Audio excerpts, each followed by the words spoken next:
Si yo fuera joven, si yo fuera un dandy, si yo no tuviera mis 40 abriles. Hoy, un 3 de febrero, para recordar la vida de mi padre Pepín, quien partió a morir con sus hijas exactamente por años. Dicen que después que uno se muere, todo el mundo es bueno. Pero yo voy a hablar hoy de mi padre con sus defectos y con sus virtudes, de la relación que él, como padre, tuvo con sus hijos. Yo realmente no tengo muchos recuerdos de él en mis primeros años de infancia, especialmente la época que nosotros vivíamos aquí en Sabaneta. Por aquí detrás, ella la casa no existe. Quizás porque en esa época el estilo de vida que llevaba mi padre no era el mejor, ya que él se iba al amanecer para trabajar y llegaba tarde en la noche, que cuando él se iba estábamos durmiendo y cuando llegaba todavía estábamos durmiendo. Pero él nos amaba, lo que pasa es que nos amaba a su manera. Y una demostración de ese amor fue una ocasión, una promesa que él le hizo a Dios, si se le limpiaba el asma que le daba, él le daba un asma bien fuerte. Y él le prometió que si le limpiaba, le quitaba el asma o se lo limpiaba, él la iba a pasear por todo Sabaneta, no solamente Sabaneta adentro, sino todo el área de Sabaneta. Y él cumplió esa promesa. En el 1956 nos mudamos a la barriada Salazar, a la calle 2. Luego de que Model le diera un ultimátum de que si no cambiaba, lo iba a dejar, que de hecho lo dejó. Ella lo dejó y cuando él llegó a la casa y encontró la casa vacía, estuvo llorando toda la noche. Y nos fuimos por el casa de mi abuelito en Machuero. Y allí estuvimos 2 meses. Y fue de la primera lección. Y como él amaba a Model y nos amaba, él decidió cambiar su estilo de vida. Entonces él se iba a trabajar por la mañana, iba al mediodía a almorzar, muchas veces almorzábamos todos juntos, regresaba en la tarde, cenaba, se bañaba y se iba a ver a sus amigos, se iba para Bélgica o para el Mangoito o a donde fuera, porque a eso sí que él nunca lo cambió. De hecho, mucha gente en Salazar llegaron a pensar que él tenía otra mujer, porque como salía todas las noches, pero no era otra mujer, serían muchas mujeres que tenía, eran muchos los amigos. Y esa rutina la llevó hasta el día, prácticamente hasta el día que él murió. Pero así era mi padre, esa era su vida, y así era él. Father era una persona sumamente seria. Nunca nos pegó, pues bastaba con mirarnos para nosotros bajar la cabeza o desaparecernos. Pero cuando bebía, algo que le encantaba hacer, cambiaba totalmente su personalidad. Y esa era la que a nosotros nos encantaba. Nos reíamos muchísimo con sus cosas de picado, ¿verdad? De borracho. Aprendió a conducir automóvil ya en sus 40 años de edad y se compró un Chevrolet del 57.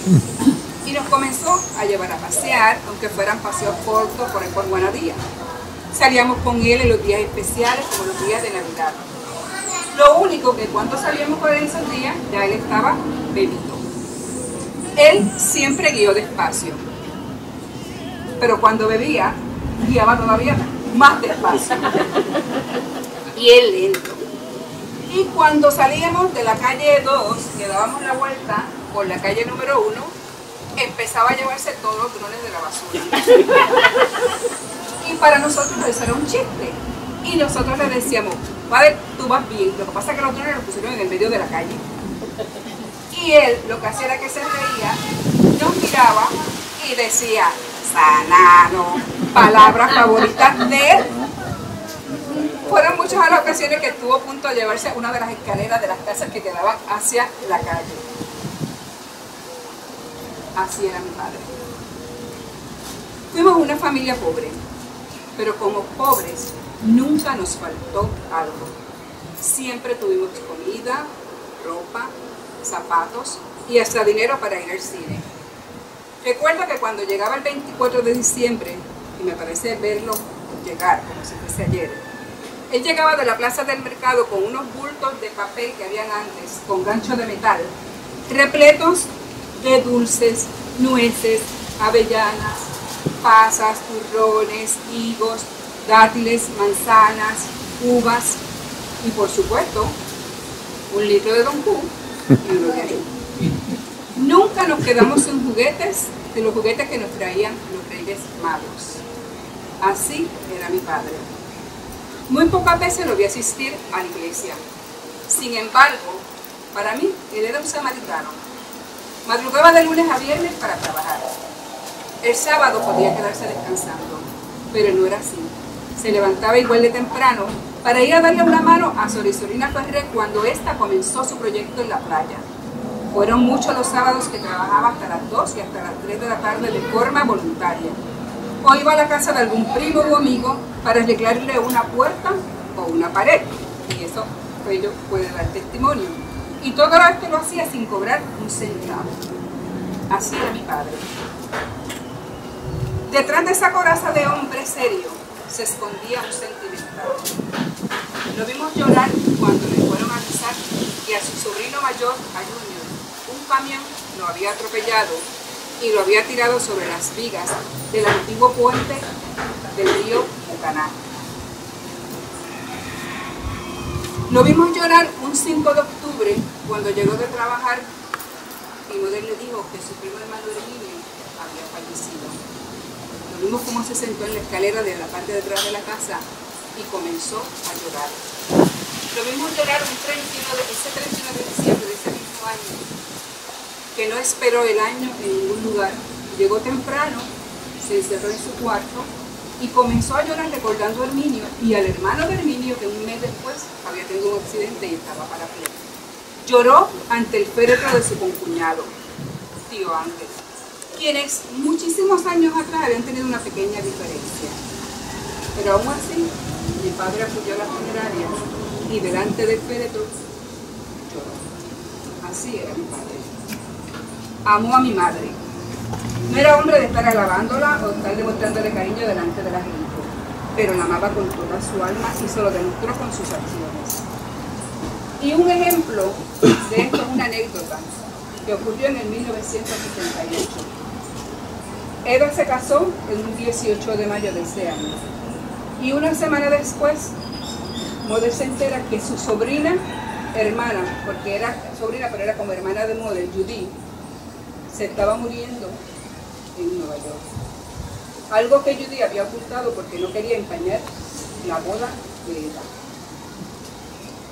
Cuando mi papá se enteró, al otro día llegó a las empresas Ferré donde laboraban y con la recepcionista Maggie, prima de Model, le dijo: comunícame en este hospital con fulana de tal, con Judith Chamberlain. Y tanto estuvo Maggie hasta que la consiguió. Y Father habló con ella. Y la pregunta que Father le hizo: ¿quieres ver a Keta? Ella dijo: sí, quiero verla, por favor. Y Father llegó a casa y le dijo a Model: ¿te preparas que el viernes salimos para Nueva York para que veas a Judith? Porque Judith quiere verte. Avísale a Elba, tu hermana, por si acaso ella quiere ir con nosotros. Y efectivamente, los tres se fueron ese 31 de mayo del 68. Los estaban esperando en el aeropuerto uno de sus grandes amigos, Humberto Gay, y de ahí se movieron inmediatamente al hospital que era a las afueras de Nueva York, de la ciudad de Nueva York, donde los estaban esperando y los escoltaron al dormitorio de Judith. Judith estaba consciente, conversó con ellas, estaba su mamá de crianza, le tradujo del inglés al español y al cabo de 2 o 3 horas, Judith empeoró. Tengo que sacar del cuerpo. Y el domingo regresaron a Puerto Rico. Una semana justo después, el 7 de junio, mi abuelito, el papá de Model, moría. Y mi papá no dudó, a pesar de que había tenido los gastos de la boda de Eda, los gastos del viaje, él no dudó por un momento asumir la responsabilidad del funeral. Mi tía quería compartirlo, pero mi tía se le había muerto el esposo hace un año y él tomó eso en consideración. Pero él todo eso lo hizo por el amor que le tenía a mi mamá. Así era su corazón y así era mi padre. siempre nos decía que el mejor legado que nos podía dejar era una buena educación. La educación que él no pudo tener por circunstancias de la vida. Que si no tenía el dinero para que nosotros estudiáramos, estaba dispuesto a pedir donde fuera, a tocar puertas donde fuera. Pero lo único que teníamos que hacer era tener el deseo de estudiar. Y lo logró. Y pudo vernos a todos hechos unos profesionales. Y ese fue su orgullo. Y así era mi padre. Le damos gracias a Dios por permitir que fuera nuestro padre y por los años que nos lo prestó. Han pasado 40 años de su partida física, pero su presencia continúa en este hogar y su recuerdo permanece intacto en nuestra memoria y en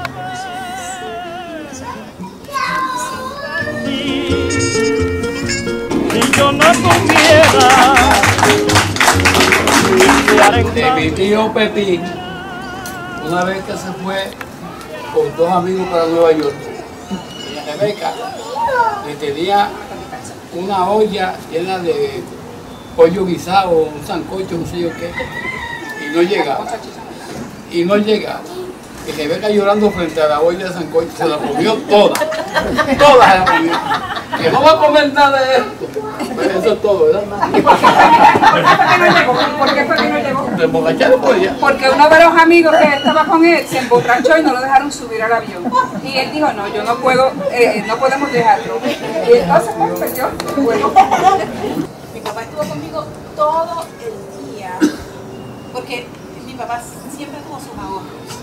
Sus ahorros eran para la educación de nosotros.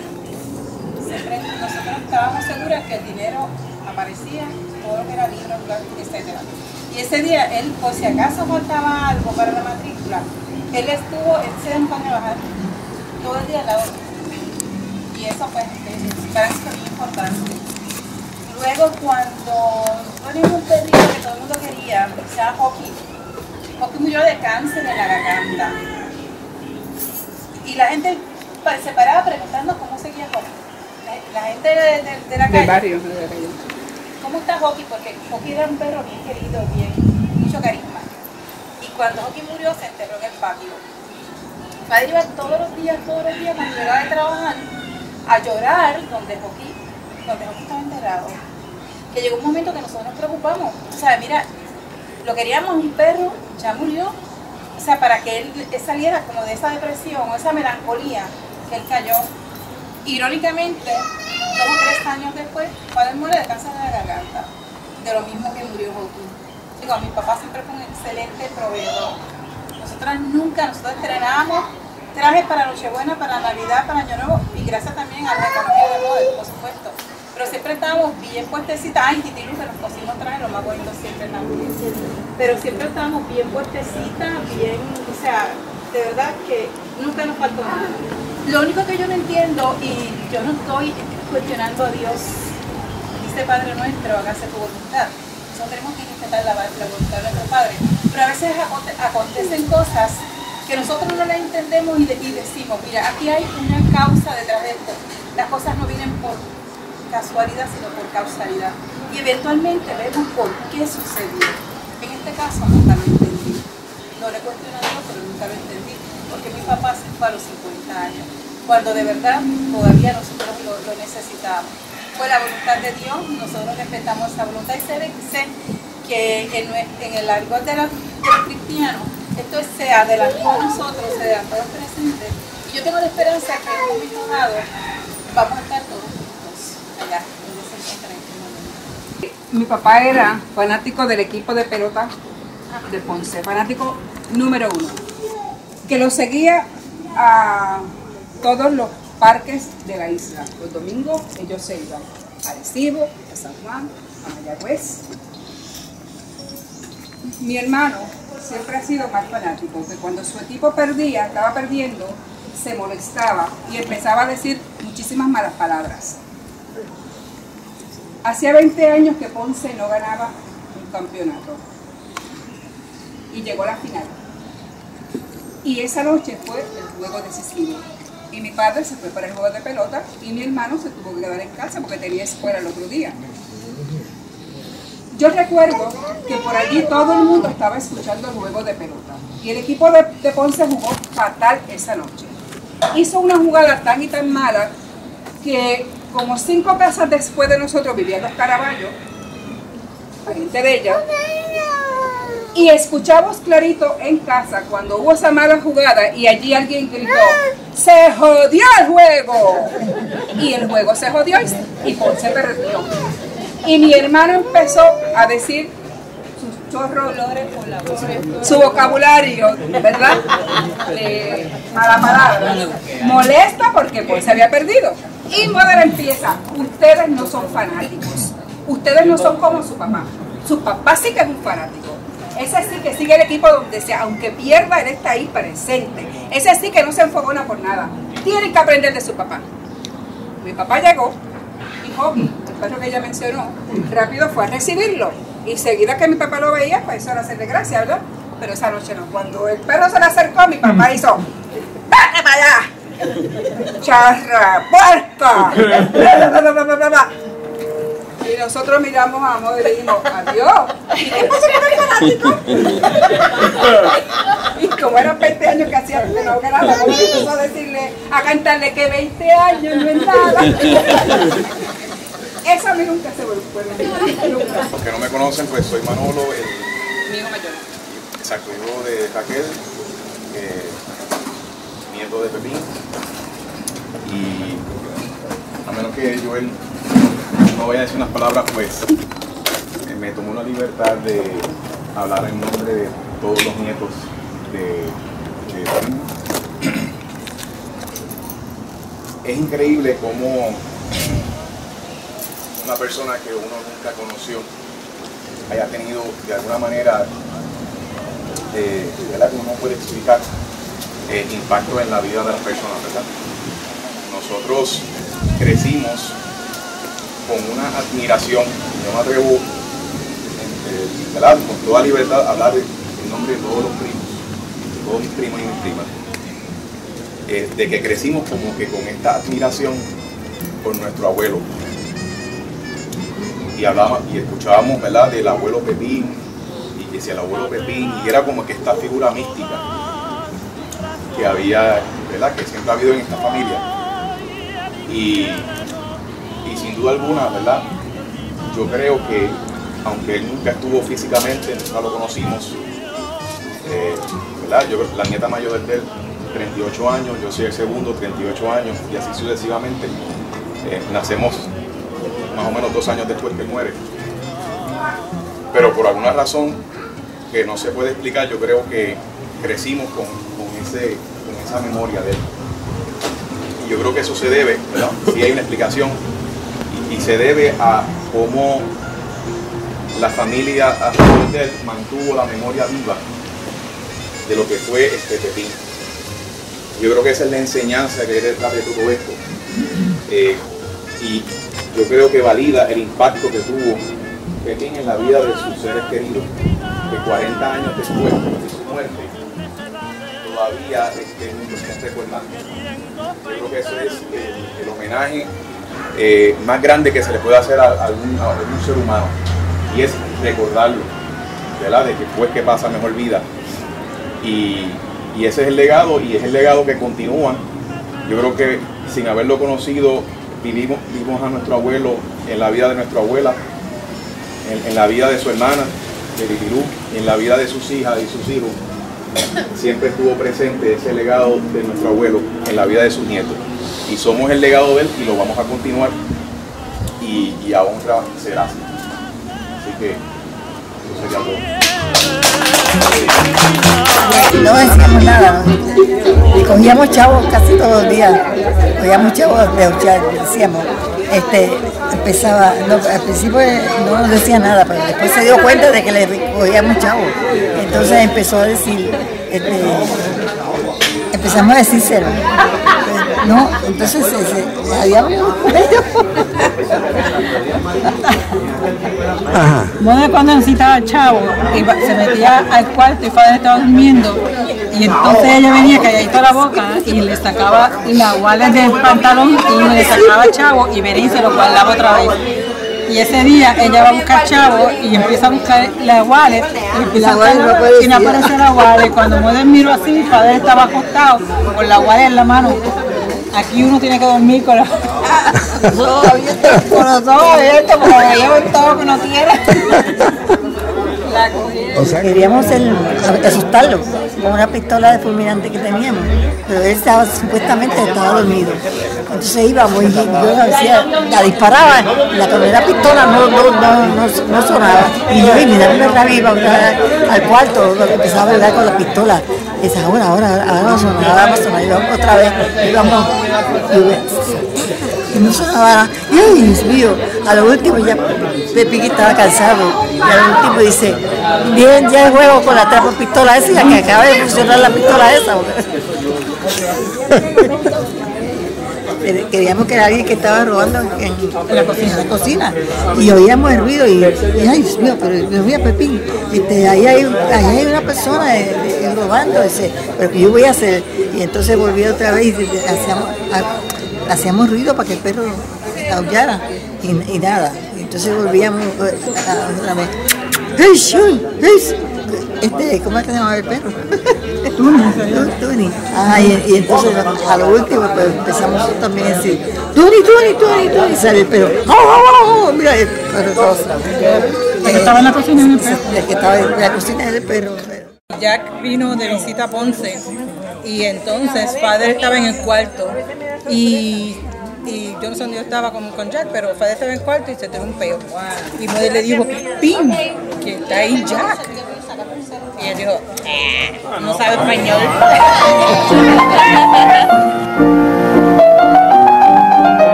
No estuviera blanca, tu amor conquistara, así me dijiste.